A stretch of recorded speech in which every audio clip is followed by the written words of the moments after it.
오늘 말씀은 베드로전서 4장 7절부터 11절 말씀입니다. 베드로전서 4장 7절부터 11절 말씀입니다. 제 성경으로 신약성경 382페이지에 있습니다.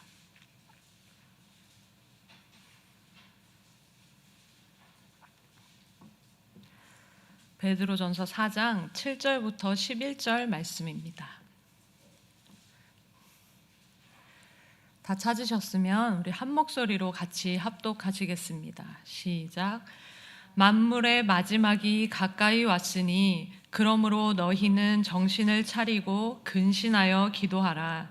무엇보다도 뜨겁게 서로 사랑할지니 사랑은 허다한 죄를 덮느니라. 서로 대접하기를 원망 없이 하고 각각 은사를 받은 대로 하나님의 여러 가지 은혜를 맡은 선한 청지기 같이 서로 봉사하라. 만일 누가 말하려면 하나님의 말씀을 하는 것 같이 하고 누가 봉사하려면 하나님이 공급하시는 힘으로 하는 것 같이 하라. 이는 범사에 예수 그리스도로 말미암아 하나님이 영광을 받으시게 하려 함이니 그에게 영광과 권능이 세세에 무궁하도록 있느니라. 아멘. 오늘 말씀의 제목은 마지막을 사는 성도의 실제적인 삶입니다. 마지막을 사는 성도의 실제적인 삶입니다. 그래서 오늘 우리는 사도 베드로가 이 마지막 때를 살아가는 성도들에게 보내는 아주 실제적인 이 권면의 말씀을 함께 묵상하려고 합니다. 베드로전서는 당시 그리스도인이라는 이유로 극심한 핍박을 받았던 성도들에게 쓰여진 편지입니다. 그래서 사도 베드로는 이 성도들에게 만물의 마지막이 가까웠다 이렇게 분명히 선포합니다.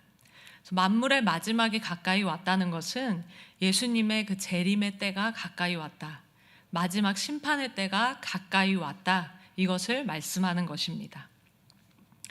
그래서 7절을 헬라어 원문으로 보면 그러나라는 말이 있습니다. 우리 개역개정 성경에는 없지만 그러나라는 말이 있어서 이 7절 앞에 말씀인 4장 베드로전서 4장 1절부터 6절에 나타난 이 성도의 고난과 그 죄의 문제, 그리고 세상과 다른 가치관으로 살아가는 이 성도의 정체성, 이것들과 직접 연결되어 있습니다. 그래서 성도는 구원받았지만 여전히 세상 한가운데서 살아갑니다.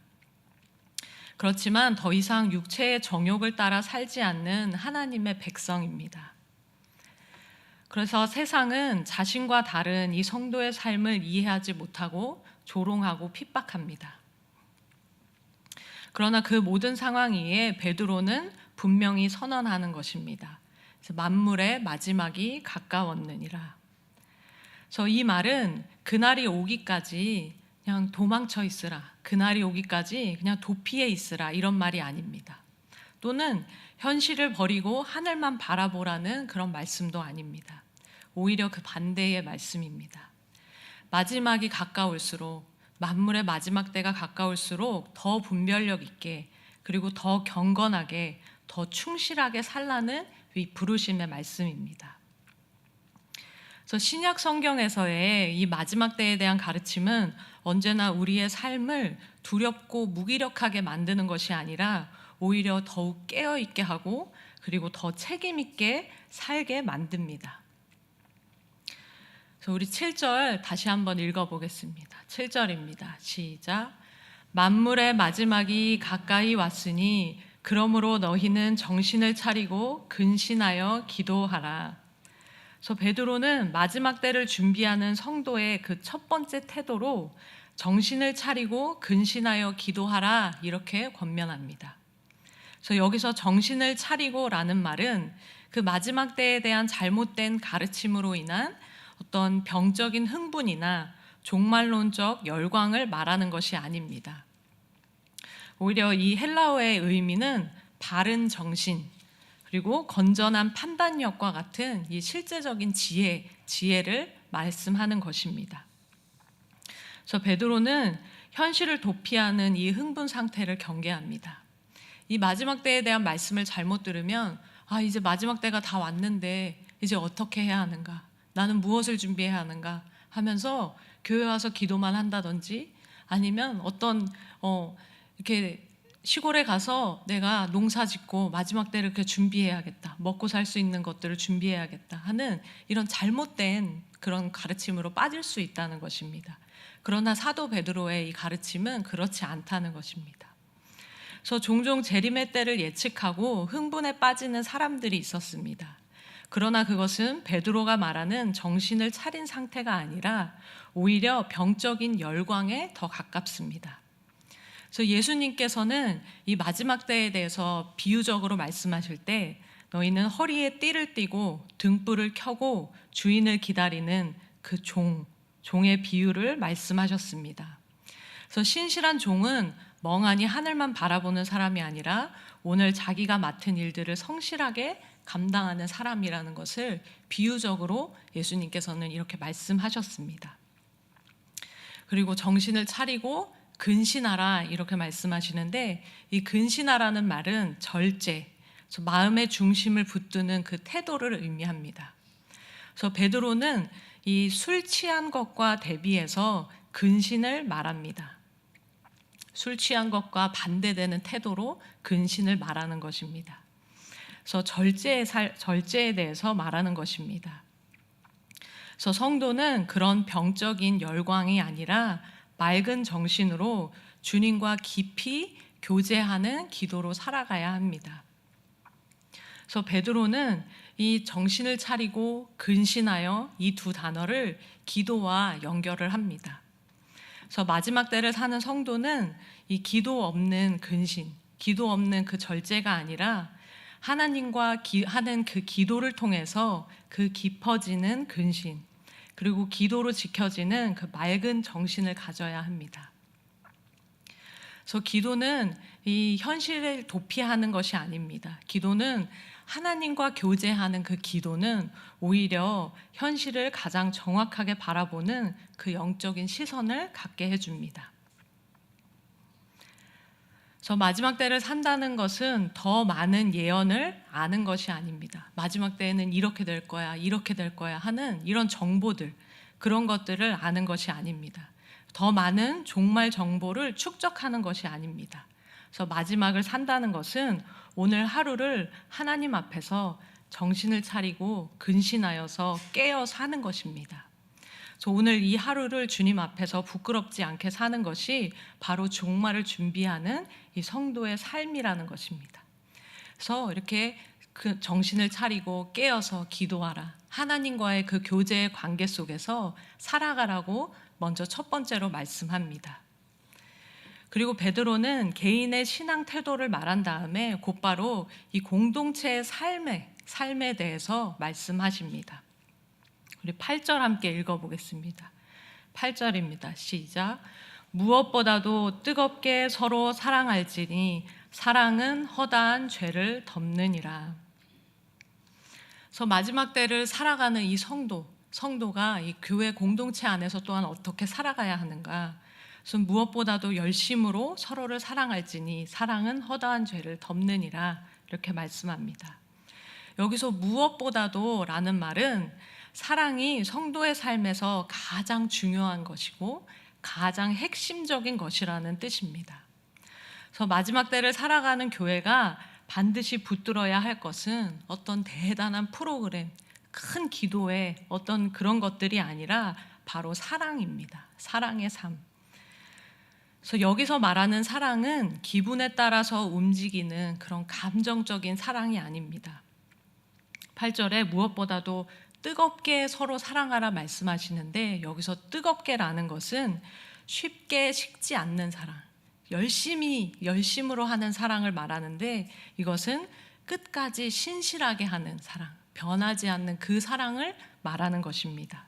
그래서 너희는 열심으로 변하지 않는 신실한 사랑으로 서로를 사랑해라 이렇게 말하는 것입니다. 그래서 베드로는 당시에 그 핍박받던 성도들을 잘 알고 있었습니다.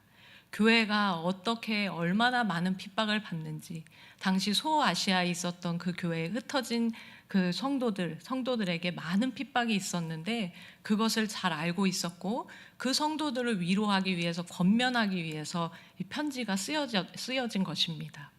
그래서 베드로는 당시에 그 성도들의 상황을 잘 알고 있었다는 것입니다. 바깥에서는 성도들과 그 교회를 향한 박해가 있었고, 안에서는, 또 교회 안에서는 연약함과 상처로 또한 성도들 간의 갈등이 있었습니다. 바로 그때 공동체를 무너뜨리는 것은 외부의 어떤 핍박이 아니라 내부의 분열과 다툼이 될 수도 있었습니다. 그래서 베드로는 이렇게 말하는 것입니다. 너희가 뜨겁게 서로 사랑하라. 왜냐하면 사랑은 허다한 죄를 덮기 때문이다. 이렇게 말합니다. 그래서 이것은 죄를, 교회 안에서 그 죄를 덮어주고 감추고 그 문제를 무시하라는 뜻이 아닙니다. 그 죄를 그럼 용인해라, 이런 뜻이 아닙니다. 성경에서는 그 죄에 대해서 어떻게 하라는 말씀이 구체적으로 있기 때문입니다. 여기서 말하는 그 허다한 죄를 덮는다는 이 뜻은 다른 사람의 연약함과 허물을 붙들고 공격하지 않고 그 성도를 회복의 길로 인도하는 그 사랑을 말합니다. 성도 간의 그 미움은 다툼을 키우지만 사랑은 관계를 살리기 때문입니다. 저 베드로도 그 예수님께 양육을 받던 그 시절에 예수님께 질문을 하잖아요. 예수님, 제가 용서를 하되 몇 번이나 용서해야 합니까? 할 때 주님께서는 70번씩 7번이라도 용서하라, 이렇게 말씀하셨습니다. 이것은 그 용서에 대해서 한없이 용서해라, 이런 뜻입니다. 왜냐하면 너희가 하나님으로부터 그렇게 용서를 받았기 때문이다. 그래서 다른 사람을 그렇게 용서해라 말하는 것입니다. 그래서 너희가 뜨겁게 서로 사랑할지니, 그 사랑은 많은 허다한 죄, 다른 사람이 나에게 실수한 것들, 또 성도 안에 이렇게 이제 우리가 서로 교제를 하면서 많이 부딪히면 부딪힐수록 자신 안에 있는 연약함이 드러나기 마련이에요. 그래서 교제를 안 할 때 저 사람 참 좋은 사람 같아, 이렇게 보이다가도 서로 대화를 하고 많은 시간을 갖고 함께 이렇게 시간을 보내다 보면 나랑 다른 점들이 자꾸 드러나고, 또 어떤 면에서 말실수를 하기도 하고 서로 실수하고 이런 것들이 드러나요. 그래서 성도 안에 그 정말 뜨겁게 서로 사랑하라 하는 이 말씀이 참 지켜지기 힘들 때가 있게 된다는 것입니다. 그러나 마지막 때가 될수록 우리는 교회 안에서 서로 뜨겁게 사랑해야 한다고 말씀하시는 것입니다. 마지막 때가 됐다, 주님께서 재림하신다, 그래서 어디 큰 집회를 쫓아다니면서 내가 무엇을 해야겠다, 이것이 아니라 내가 옆에 있는 그 성도들을 뜨겁게 사랑하며 그 성도에게 있는 그 허물들, 실수들을 서로 용서하고 용납하는 그 삶을 사는 것이 마지막 때를 준비하는 삶이다, 이렇게 말하고 있는 것입니다. 그래서 사랑의 감정은 이 마음에서 결단할 때 이렇게 따라오게 됩니다. 그래서 아가페적인 사랑은 나의 권리를 내려놓고 상대방의 회복을 더 소중히 여기는, 상대방의 그 회복을 더 소중히 여기는 그 내가 의지적으로 선택하는 것입니다. 저 마지막 때를 살아가는 교회는 서로를 평가하는 공동체가 아니라 서로를 회복시키고 세워주는 공동체여야 합니다. 그래서 이 공동체가 계속하여 유지가 될 때 다시 오시는 그 주님, 재림하시는 주님을 맞이할 수 있는 그 성도의 모습이 된다는 거예요. 교회가 된다는 거예요. 그래서 우리 안에 정말 사랑하지 못하는 어떠한 성도들이 있다면, 내 마음에 자꾸 용서되지 않고 어떤 걸림이 되는 부분이 있다면 그것을 계속 묵혀두지 마시고 하나님 앞에 그 문제를 내어놓으시고, 또 사도 바울의 권면과 같이 서로 뜨겁게 사랑하는, 서로의 그 뜨겁게 사랑하여서 그 성도의 허물까지도 덮어버릴 수 있을 정도로 그렇게 사랑하는 저와 우리 모든 성도님들 되시길 바랍니다. 그래서 베드로는 또 이 사랑, 성도 간의 사랑에 대해서 말씀하면서 이 9절과 10절을 쭉 이어서 말씀합니다. 우리 9절과 10절도 함께 읽어보겠습니다. 시작. 서로 대접하기를 원망 없이 하고 각각 은사를 받은 대로 하나님의 여러 가지 은혜를 맡은 선한 청지기 같이 서로 봉사하라.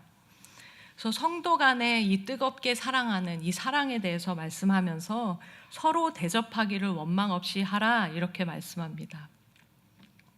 그래서 이것은 그 사랑이 실제로 나타나는 모습을 보여주는 것입니다. 서로 대접하기를 원망 없이 하고, 그래서 당시 초대교회는 나그네 순회 전도자들이 이렇게 돌아다녔어요. 왜냐하면 그 교회가 여러 곳에 흩어지게 되었기 때문에. 그래서 이 순회 전도자들, 또 박해를 피해서 온 성도들, 또 가난한 성도들이 많았습니다.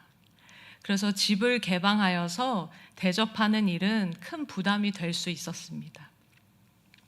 성도들이, 순회 전도자들이 찾아오거나 박해를 피해서 온 성도들을 그냥 내쫓아 보낼 수가 없잖아요.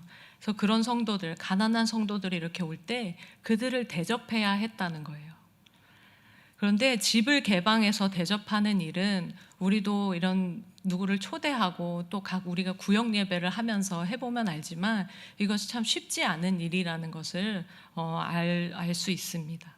그래서 이런 것들은 경제적으로 부담이 되기도 하고 또 생활에 불편을 주기도 하고 또 초대교회 당시에는 핍박을 피해서 온 성도들을 받아줘야 했기 때문에 자신의 안전까지 그 위험을 감수해야 했습니다. 그래서 이렇게 이런 성도들을 대접하다가 내가 자연스럽게 내가 왜 계속 이것을 해야 하지?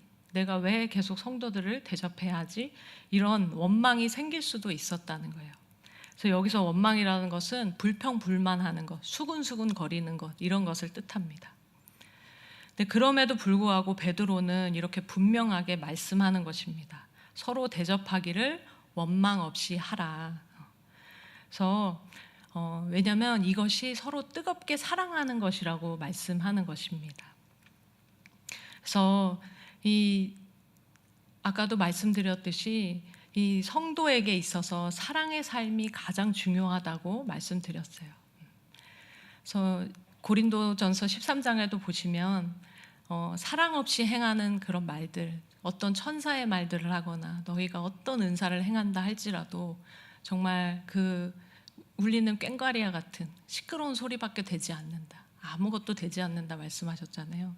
그래서 사랑이 이렇게 중요하다는 것을 계속 말씀하고 있는 것입니다. 그래서 그 당시에도 이 서로 이제 성도들이 올 때 대접을 하는 것이 굉장히 중요한 일이었다는 것입니다. 근데 그것을 어떤 사람들은 하면서도 원망하면서 하는 사람들이 있었던 것 같습니다. 오는 성도니까 받아주기는 해야겠는데 겉으로는 친절하게 이렇게 하지만 속으로는 왜 또 왔어? 왜 또 우리 집에 온 거야? 이러면서 불평하고 수근수근거리고 이렇게 할 수 있었다는 거예요. 그러나 이 사도 베드로는 너희가 서로 대접할 때 원망 없이 하라 이렇게 말씀하고 있는 것입니다. 그래서 아무리 좋은 일을 해도 원망으로 하면 그것은 더 이상 사랑이 아니기 때문입니다. 그래서 마지못해 하는 대접은 하나님 앞에서 하나님께서 받으시는 어떤 기쁜 그런 제물이 되지 않습니다. 손님을 대접할 때 곧 그리스도를 대접하는 것이라고 주님께서는 이렇게 말씀하셨어요. 성경에 보시면 예수님은 내가 나그네 되었을 때 너희가 나를 영접하였다. 마태복음 보면 말씀 있잖아요. 그리고 지극히 작은 자 하나에게 한 것이 곧 내게 한 것이라. 그러면서 성도에게 선을 베푼 것에 대해서 이렇게 말씀하실 때 예수님께서 이렇게 말씀하셨어요. 그래서 우리도 이렇게 대접을 해야 하는 일들이 우리 안에 또 교회 안에 이렇게 있습니다. 그럴 때 우리가 성도를 서로 사랑하는 것이 어떤 것인가, 내가 마지막 때에 다시 오실 그 예수님을 준비하는 그런 마음가짐으로 살아갈 때 내가 기도 많이 하고 성경 많이 읽고 막 교회도 열심히 가고 막 하는데 막상 구역 예배 순서가 돼서 우리 집에서 뭘 하려고 할 때 왜 또 돌아온 거야? 또는 이렇게 귀찮아. 이런 마음으로, 원망하는 마음으로 이렇게 하고 있다면 오늘 말씀에 이 마지막 때를 준비하는 그 성도의 마음가짐이 아니라는 것입니다. 그리고 서로 성도를 서로 사랑하는 그런 마음이 아니라는 거예요. 그래서 구역 예배를 할 때 이렇게 오늘 말씀이 제가 뭐 구역 예배를 타겟으로 해서 전하자 이렇게 준비한 말씀은 전혀 아니었어요. 근데 말씀을 연구하다 보니까 서로 대접하기를 원망 없이 하라 이 말씀을 쭉 연구하다가 보니까 손님을 접대하고 또 성도 안에 사랑하며 교제하는 그런 삶에 대해서 쭉 이렇게 비추시는 것 같았습니다. 그래서 말씀을 전하게 되었어요. 근데 우리 성도님들은 다 사랑으로 그런 모든 또 그런 구역 예배를 감당하고 계실 줄 믿습니다. 그래서 성도님 안에서 그런 불평 불만이나 이런 것들이 나오는 소리를 제가 잘 듣지 못했어요. 그래서 우리 성도님들 안에서 정말 사랑의 교제를 뜨겁게 하고 있고 또 이렇게 원망 없이 성도님들을 잘 섬기고 대접하고 계시고 있다는 것을 믿습니다. 근데 이렇게 구역 예배를 하며 성도들을 대접하고 섬기는 이런 것들이 마지막 때를 준비하는 성도의 모습이라는 거예요. 이런 하나하나의 하루하루의 이런 삶들이 내가 예수님을 기다리고 있는 그 성도의 모습으로 섬기고 있는 것이구나. 이런 마음으로 이렇게 또 성도들을 섬기고 서로 사랑하고 하실 수 있길 바랍니다. 그래서 오늘 이 사도 베드로가 이것을 구체적으로 이렇게 말씀을 전하고 있는 것입니다. 그래서 사랑은 생각만으로 열매를 맺을 수 없어요. 내가 생각에서는 누구를 불쌍히 여기고 생각에서는 어떻게 하고 할 수 있는데 이 생각만 해서는 열매를 맺을 수 없습니다.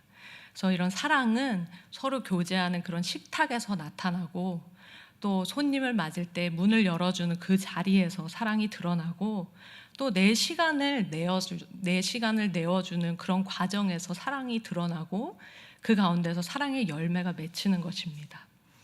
그래서 마지막 때를 사는 성도의 사랑은 기쁜 마음으로 내어주는 그런 대접 그리고 불평 없이 감당하는 그런 섬김에서 드러나야 합니다. 그래서 이것이 사랑이 실제로 드러나는 그런 모습들을 우리에게 이렇게 사도 베드로가 또 말씀해주고 있는 것입니다. 그리고 두 번째는 이 서로 원망 없이 대접하라 이것 다음에 각각 은사를 받은 대로 서로 봉사하라 이렇게 말씀하세요. 그래서 교회 안에서 봉사하는 삶에 대해서 또 말씀하십니다. 그래서 각각 은사를 받은 대로 하나님의 여러 가지 은혜를 맡은 선한 청지기 같이 서로 봉사하라. 성도가 서로 봉사하라 이렇게 말씀하고 있습니다. 서로 봉사하는 것이 또 서로 사랑하는 것, 사랑을 드러내는 것이라고 말씀하고 있는 것입니다. 근데 여기서 중요한 말이 있습니다. 그것은 각각 은사를 받았다는 것입니다. 보시면 10절에 보시면 각각 은사를 받은 대로 이렇게 말씀하세요. 그래서 각각 은사를 받았다는 거예요. 이 말씀은 은사가 없는 성도는 하나도 없다는 거예요. 은사가 없는 성도는 하나도 없다. 그래서 교회 안에서 은사의 그런 종류와 역할이 다를 뿐이지 또 어떤 사람은 눈에 잘 띄는 은사를 받았고 어떤 사람은 조용하지만 눈에 잘 띄지 않지만 꼭 필요한 교회 안에서 꼭 필요한 일을 하는 그런 은사를 받은 사람이 있다는 거예요. 근데 여기서 중요한 것은 은사의 크기, 드러나고 안 드러나고 하는 이런 은사의 크기가 아니라 교회 안에서 그런 모든 은사를 모든 은사는 필요한 은사라는 것이고 그리고 모든 성도는 하나님께서 각각에게 맞는 은사를 주셨다는 것입니다. 그래서 하나님께서 은사를 주셨다. 각각 은사를 받았다 이렇게 성경에 기록되고 있는데 이 말씀은 은사는 내가 노력해서 얻은 능력이 아니라는 것입니다. 내가 어떤 것을 열심히 해서 막 내가 이걸 잘해야지 하면서 하는 은사라기보다 여기서는 내게 주신 어떤 선천적인 은사들이 있다는 거예요. 어떤 분들은 안내위원을 맡은 분들은 이제 성도를 보고 인사할 때 아주 밝게 웃고 하는 이런 것들이 그냥 선천적으로 노력하지 않아도 되는 것들이 있어요. 물론 때로 노력해야 될 때도 있겠지만 근데 이처럼 내 안에 있는 선천적인 기질적으로 주신 은사들이 있다는 거예요. 어떤 것을 좋아해. 어떤 분은 음식 만드는 것을 좋아해요. 어떤 분은 설거지하는 것을 좋아해요. 어떤 분은 청소하는 걸 좋아해요. 근데 반대로 어떤 분은 나는 청소는 참 싫고 음식은 좋아. 난 설거지는 싫고 음식은 잘 만들어. 하는 이런 은사들을 말하는 것입니다. 근데 교회 안에 지금 제가 말씀드리지 않은 다른 여러 가지의 은사들이 있습니다. 그래서 이런 것들은 내가 노력해서 얻은 능력이 아니라 하나님께서 우리 각자에게 주신 선물이라는 거예요. 선물. 그래서 우리가 받은 은사를 사용할 때, 내가 교회 안에서 어떤 은사들을 나타낼 때 우리가 절대 자랑할 수 없는 것은, 그것은 하나님께서 나에게 주신 것이기 때문에요. 내가 잘해서 어떤 것을 자랑하기 위해서 하는 것이 아니라 하나님께서 나에게 주신 것이기 때문입니다. 그래서 베드로는 성도들을 여기서도 말씀하시지만 선한 청지기 같이 봉사하라 이렇게 말씀하셨어요. 그래서 베드로는 성도들을 청지기라고 부릅니다. 그래서 청지기라는 것은 주인의 재산을 대신 관리하는 사람입니다. 그래서 이 청지기는 자기 것을 사용하는 자가 아니에요. 자기 마음대로 사용하는 것도 아닙니다. 주인의 뜻대로 나누고 주인의 목적을 위해서 사용하는 사람이 사람을 보고 청지기라고 하는 것이에요. 그래서 은사는 내 재능이기 이전에 하나님의 것이라는 것을 우리가 반드시 기억해야 합니다. 그래서 교회 안에서 어떤 은사로 봉사할 때 이런 기본 마음을 우리가 가지고 있어야 한다는 거예요. 그래서 이 마음을 가지고 있지 않으면 자기를 자랑하려고 하고 어떤 일을 해놓고 나를 드러내고 싶어 하고 이런 마음이 돼요. 근데 우리 기본 마음이 은사는 내 것이 아니라 하나님의 것이다. 하나님의 것을 나에게 나눠주셨다. 이 마음을 우리가 기본적으로 가지고 있어야 한다는 것입니다. 그래서 나는 주인이 아니라 하나님께서 주신 것을 대신 행하는, 또 하나님께서 주신 것을 대신 관리하는 그 관리자다. 이런 마인드를 가지고 있어야 한다는 거예요. 이게 청지기 마인드라는 것입니다. 그래서 아까도 말씀드렸듯이 은사는 나의 어떠함을 자랑하고 드러내라고 주신 것이 아니라 공동체를 살리려고 주신 거예요. 교회 안에서 하나님의 교회를 섬기라고 주신 것입니다. 그래서 어떤 은사는 그 가르침의 자리에서, 또 어떤 은사는 돌봄의 자리에서, 또 어떤 은사는 기도의 자리에서, 또 어떤 은사는 보이지 않는 섬김의 자리에서 사용됩니다. 모두 다 교회를 세우기 위한 하나님의 손길입니다. 그래서 선한 청지기는 은사를 많이 가진 사람이 아니라 충성되이 봉사하는 사람이에요. 내가 생각하기에 나는 은사를 적게 받았어. 어떤 사람을 볼 때 저 사람은 은사가 굉장히 많은 것 같아. 참 좋겠다. 저 사람은 선한 청지기라고 칭찬을 받겠다. 이것이 아니라 하나님께 칭찬받는 이 선한 청지기는 내가 받은 은사가 적다고 생각해도 그것을 충성되이 성실하게 교회 안에서 그 은사를 나타내는 사람, 그 사람을 하나님께서 선한 청지기라고 말씀하시고 칭찬하실 것입니다. 그래서 내가 갖고 있는 어떤 은사들이 아무리 많다고 해도 이것을 교회 안에서 봉사하지 않고 나타내지 않는 그 사람은 하나님 앞에 이 선한 청지기라는 소리를 들을 수 없겠죠. 그리고 오늘 또 말씀하시는 것 중에는 마지막 때를 준비하는 이 성도의 자세, 내가 받은 어떤 은사가 있다 할지라도 교회 안에서 봉사하지 않고 나타내지 않는 사람은 마지막 때를 준비하지 않는 성도라는 거예요. 그래서 내게 주신 은사, 하나님께서 내게 주신 은사가 각 사람마다 다 있습니다. 그래서 그 봉사를 교회 안에서 그 봉사를 각자 나타내시기 바랍니다. 그래서 마지막 때를 준비하는 모든 성도님들 되시기 바랍니다. 그래서 또 이런 은사는 내가 아무것도 하지 않으면서 그럼 나는 어떤 은사를 주셨을까? 나에게 있는 은사는 어떤 은사일까? 이렇게 묵상만 한다고 해서 이 은사가 발견되는 것이 아니에요. 은사는 또 섬기면서 발견이 됩니다. 그래서 교회 안에서 내가 함께 또 봉사하는 자리에 함께 있고, 내가 청소할 때 함께 또 참석해서 청소하고, 또 음식 나눔할 때 함께 또 음식 나눔에 또 동참하고, 또 여러 가지 교회 봉사들이 많이 있잖아요. 찬양팀, 싱어도 있고 악기팀도 있고 여러 가지가 있어요. 굉장히 많은 부분들, 보이지 않는 곳에 필요한 봉사들도 있고 은사들도 있습니다. 이럴 때 내가 해보는 것이에요. 내가 직접 해볼 때, 어떤 것을 해볼 때 내 안에 있는 은사들이 나타나게 되고 또 이 공동체 안에 부딪히면서 서로 나타나고 은사가 또 계속하여 개발이 되는 것입니다. 그래서 지금 봉사를 하고 계신 성도님들 계시다면 하나님께서 나에게 이 은사를 주셨구나, 이런 마음으로 충성되이 감사하면서 봉사를 계속 감당하시기 바랍니다. 그러나 혹시 교회 안에서 내가 감당하고 있는 어떤 봉사가 없는 분들은 나는 어떤 걸 잘할 수 있을까? 하나님께서 또 나에게 주시는 은사는 어떤 것일까? 이것을 생각하면서 교회 안에서 나와서 그 은사를 발휘해 보시기 바랍니다. 그래서 이렇게 하는 것들이 마지막 때를 준비하는 모습들인 거예요. 교회 안에서, 성도로서. 그래서 베드로는 또 이런 은사에 대해서 지금까지 쭉 말씀하셨어요. 이렇게 말씀하시는데 우리 11절 한번 또 마지막으로 함께 읽어보겠습니다. 11절입니다. 시작. 만일 누가 말하려면 하나님의 말씀을 하는 것 같이 하고 누가 봉사하려면 하나님이 공급하시는 힘으로 하는 것 같이 하라. 이는 범사에 예수 그리스도로 말미암아 하나님이 영광을 받으시게 하려 함이니 그에게 영광과 권능이 세세에 무궁하도록 있느니라. 그래서 베드로는 이 은사에 대해서 특별히 말씀하시면서 크게 이 두 가지 범주로 정리를 합니다.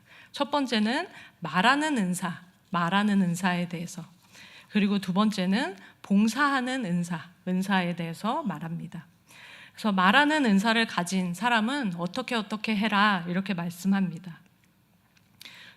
만일 누가 말하려면 하나님의 말씀을 하는 것 같이 하고, 그래서 이렇게 말씀합니다. 그래서 여기서 말하는 것은 단순한 어떤 일상의 대화를 얘기하는 것이 아니라 설교나 가르침, 권면, 또 공적인 말씀 사역을 가르칩니다. 공적으로 하는 말씀 사역을 가르치는 말입니다. 그래서 말하는 자는 자기 생각을 전하는 사람이 아닙니다. 자기 경험을 전하는 사람도 아닙니다. 하나님의 말씀을 맡아서 전하는 대리자입니다. 그래서 교회 안에서 이렇게 말씀 전하는 자로서 봉사하는 자들이 있어요. 그래서 이렇게 교역자로서 설교를 하기도 하고, 또 이렇게 구역장님으로서 성도에게 또 말씀을 전하고 상담을 하기도 합니다. 이 모든 것들을 다 얘기를 하는 거예요. 또 성도 간에 서로 상담하고 권면을 해줄 수 있습니다. 이럴 때 말하는 것입니다. 이럴 때 자기 생각을 드러내는 것이 아니라 만일 누가 말하려면 하나님의 말씀을 하는 것 같이 해라, 이렇게 말하는 것입니다. 그래서 말하는 사역자는 늘 두려운 마음으로 서야 합니다. 그래서 말씀이 하나님의 말씀인 줄 알고 하나님의 뜻을 왜곡하지 않도록 늘 하나님의 말씀에, 그 복음에 신실해야 합니다. 그래서 이 말하는 사역은 사람을 기쁘게 하는 것이 아니라 영혼을 살리는 말을 해야 합니다. 그래서 어떤 사람이 상담을 요청했을 때, 대화를 할 때에 그 짧게라도 하나님 앞에 이렇게 기도하는 것이 좋아요. 주님, 저를 통하여 이 분에게 전달하시고자 하시는 그 메시지가 있습니까? 주님, 또 저를 통하여 이 영혼에게 하나님께서 주실 그 생명의 말씀이 있습니까? 가르쳐 주시옵소서. 입술을 주장하여 주시옵소서. 이렇게 미리 기도하고 갈 시간이 있다면 충분히 기도하면서 하나님께 인도를 받는 것이 좋겠고, 그런데 일상을 살다 보면 미리 준비하지 못했는데 갑자기 상담으로 이렇게 대화를 하다가 되는 경우가 있어요. 그럴 때라도 내가 하나님의 말씀을 전해야겠다. 내 개인의 생각이 아니라 하나님의 말씀을 전해야겠다. 왜냐하면 하나님의 말씀이 전해질 때 실제로 그 사람에게 생명이 되기 때문이에요. 그래서 내 육신적인 생각, 주님, 육신의 생각 나가지 않도록 입술을 다스려 주시옵소서. 주님, 하나님의 말씀, 하나님의 뜻을 전달할 수 있도록 성령님 인도하여 주시옵소서. 성령님, 이 대화 가운데 주님, 이 교제를 주님 주장하여 주시옵소서. 이렇게 기도할 때 성령님께서 그 시간에 역사하시는 것을 저는 항상 경험합니다.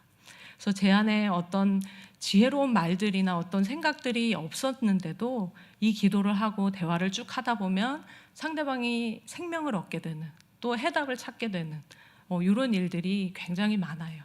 그래서 항상 주님께 기도합니다.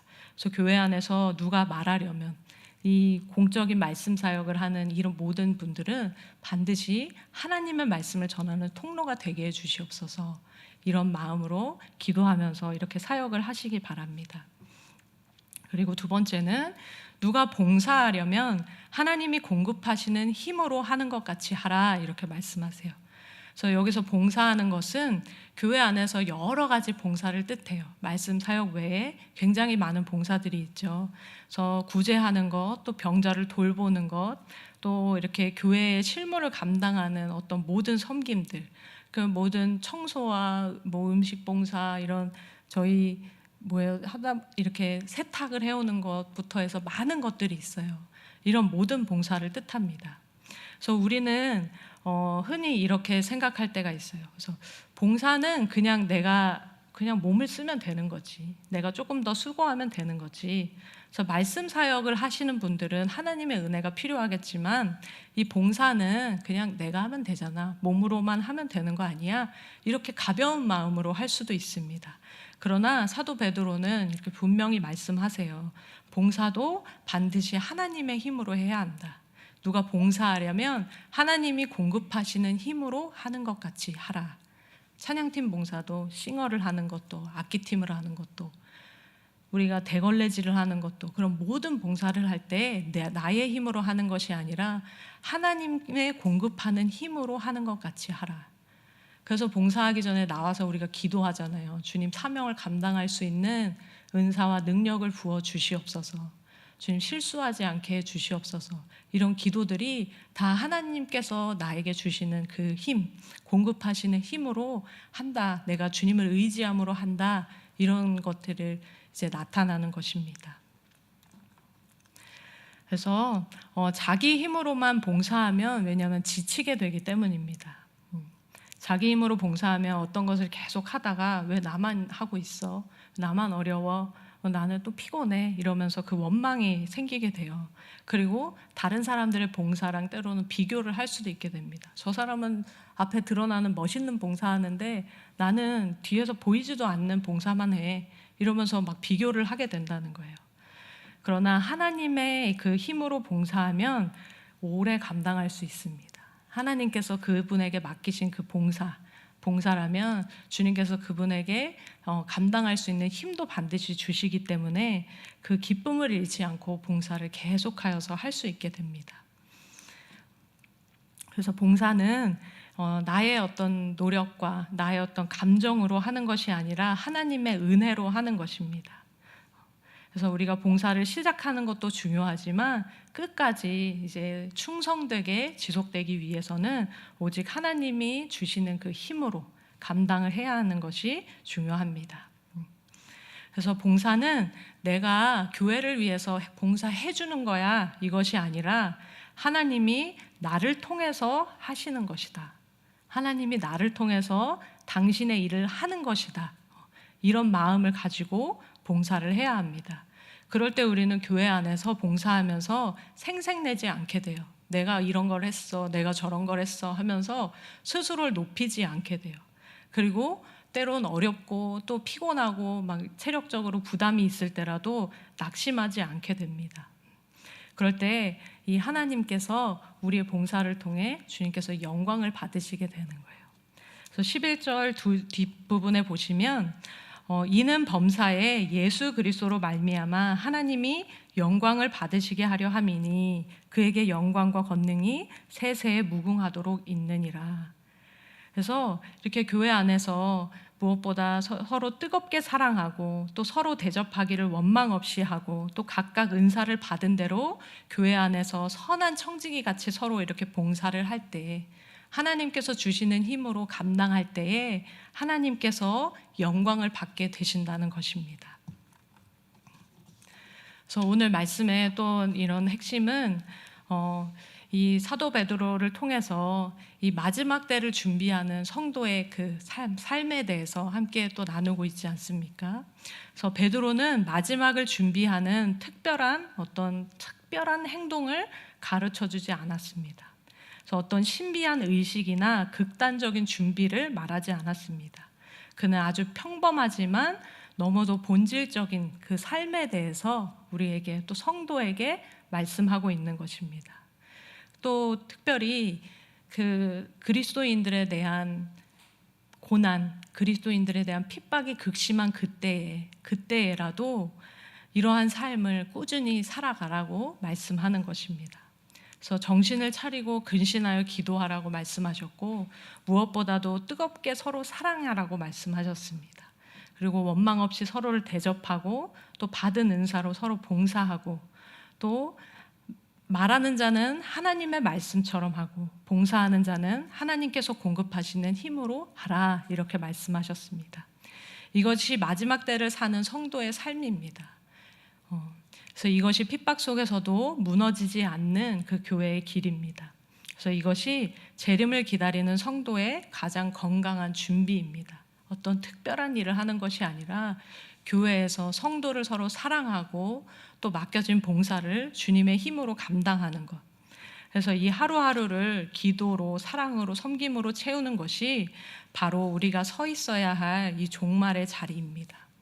그래서 성도 여러분 모두가 마지막을 두려움으로 준비하는 사람이 아니라 이렇게 소망과 사랑과 충성으로 준비하는 모든 성도님들이 되시기를 기도합니다. 그래서 이 시간 주님의 말씀 붙들고 주여 3번 부르짖고 함께 기도하겠습니다. 주여, 주여.